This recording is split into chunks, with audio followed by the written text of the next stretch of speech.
तो जब हम लाल बटे कक्का पढ़ते रहे तब ही सुंदरकांड याद हो गया।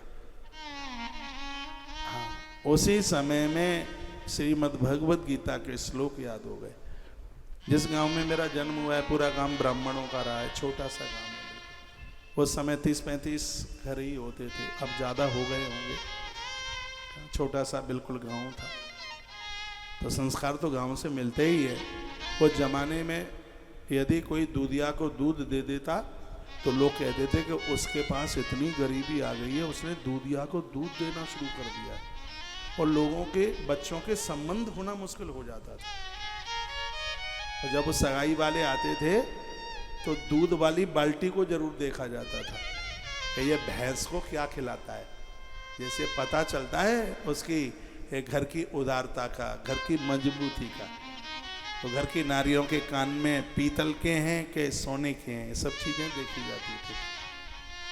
शहरों में बच्चों का संबंध होना बिल्कुल कठिन नहीं है।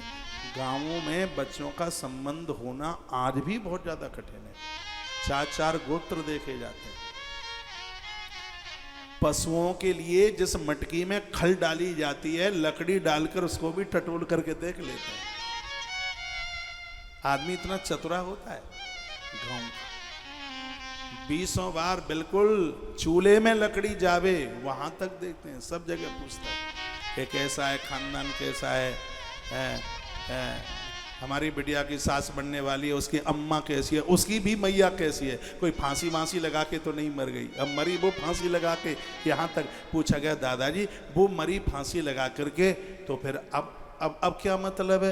वो बोलते हैं नहीं, वो पाप पीछा नहीं छोड़ता, वो फांसी लगा के मरी है, वो पाप इस कुनबे में चक्कर लगा रहा होगा। और इतना कुछ सोचा जाता है। गांवों की तो संस्कृति आज भी बड़ी संशयवाचक नहीं है, मजबूती है आज भी वहां की संस्कृति में, मजबूती। आप अपने बच्चों को ये भी योग्य, जब आप कथा वगैरह तो आप सुनते ही हैं, एकादशी आप पढ़ते हैं, आप एकादशी का व्रत करते हैं, और जब आप उसके संग कथा और सुन लेते हैं तो आपकी व्रत की महिमा बढ़ जाती है। कथा आप सुनिए और बच्चों के हाथ में किताब दे दीजिए। थोड़ा बच्चे मटरगस्ती करेंगे, कहेंगे मम्मी तुमने नाक में दम कर दिया है, ये महाराज ने क्या कथा सुनाई है, नाक में दम कर दिया है। मम्मी ये बताओ, ये कोरोना से शुरू चिल्लाते आ रहे हैं, अब कभी दम भी लेंगे कि नहीं लेंगे? ये कब तक कथा कहेंगे? हमारे सीरियल बंद कर दिए हैं, ये कब तक? हम जब देखें तब तक मम्मी कथा ही में बैठी रहती। ऐसे ही बोलते हैं। कभी कभी आप मुझे बता भी देते हैं, इनको कहिए बेटा कथा, तो वो कहे मम्मी तू 5वीं तक पढ़ी तो है, सत्यनारायण भगवान की कथा खुद ही सुन लेना, खुद पढ़ ले। तो बोल दिया करो कि बेटा मेरे चश्मे का नंबर कमजोर हो गया, दिखाई नहीं देता, भले ही मोटा मोटा दिखे तो भी बोल दो चश्मे में कम दिखता है, बेटा सुना। हम अपनी माँ को, दादी माँ को कथा सुनाते रहे, वो उसकी संतोषी माता की आज भी से पूरी की पूरी याद है, पूरी। तो तब से ही वो सब चीजें चल के आ गई हैं जिन्होंने हृदय में घर बना लिया है।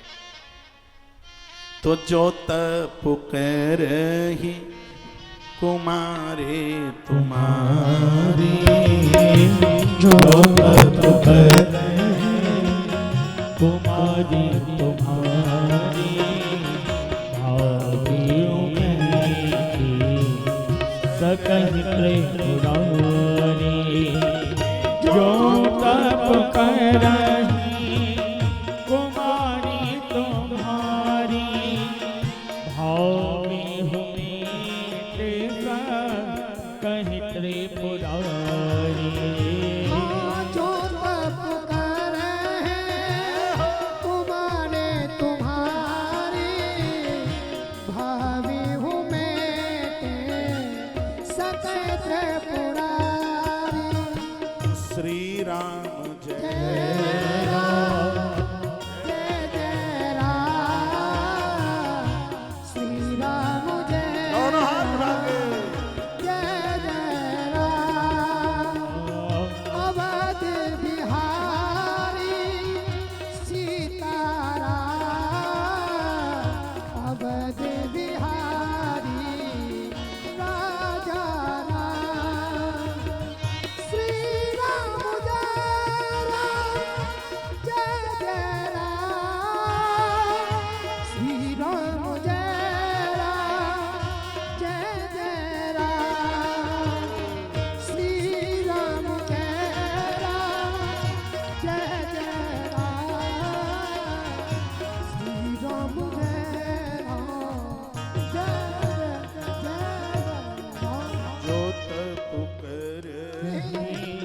कुमारी तुम्हारी भाग्य हो मेरी सकल त्रिपुरारी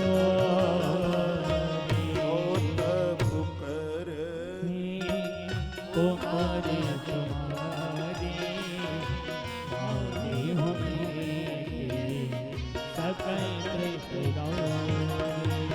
बोले भक्तवत्सल भगवान की श्री हनुमान जी महाराज की आज के आनंद जय हो जय जय श्री श्री राम। राधे जय जय श्री राधे। हमारे और आपके सबके घर में श्रद्धा रूपी पार्वती और विश्वास के देवता महादेव की आवश्यकता है। और जिसके यहाँ विश्वास का महादेव और श्रद्धा की पार्वती होगी उसी के घर में दो चीजें पैदा हो जाएंगी, एक है बुद्धि और दूसरा है संयम, जिसके बिना काम नहीं चलता। और गणेश के दो ही पुत्र हैं, बुद्धि के रूप में गजानंद हैं और संयम के रूप में भगवान कार्तिकेय हैं।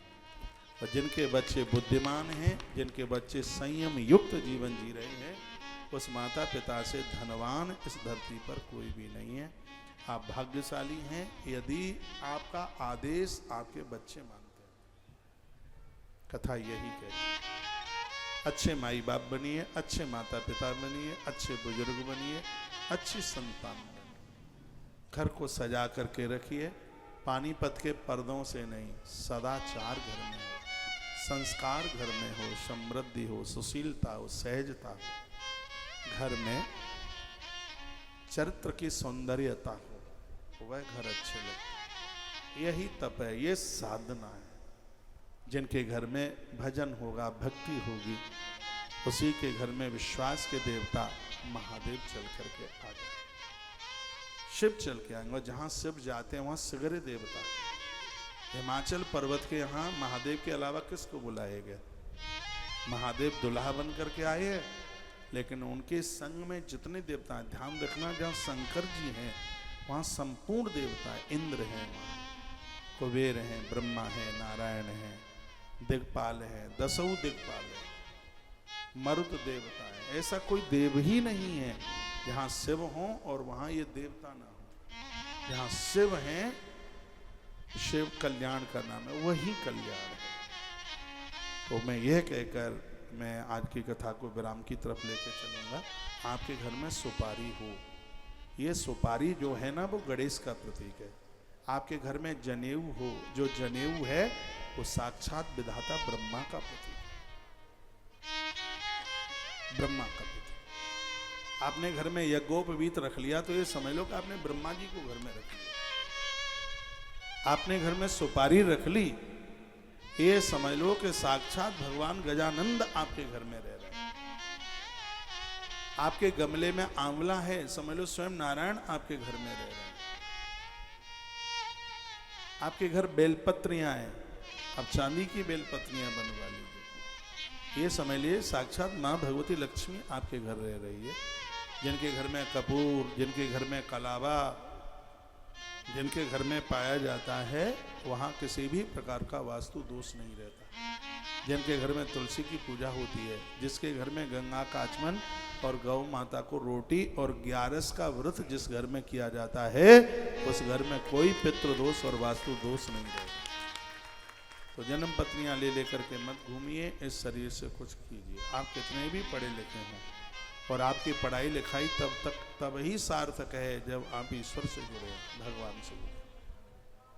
परमात्मा से अलग हो करके कितनी भी संभ्रांतता दशानन के पास हो, उसका किला ढह जाएगा।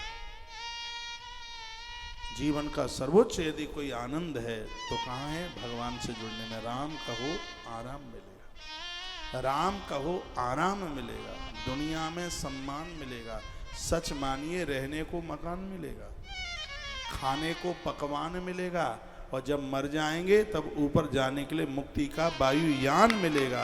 राम कहो आराम मिलेगा।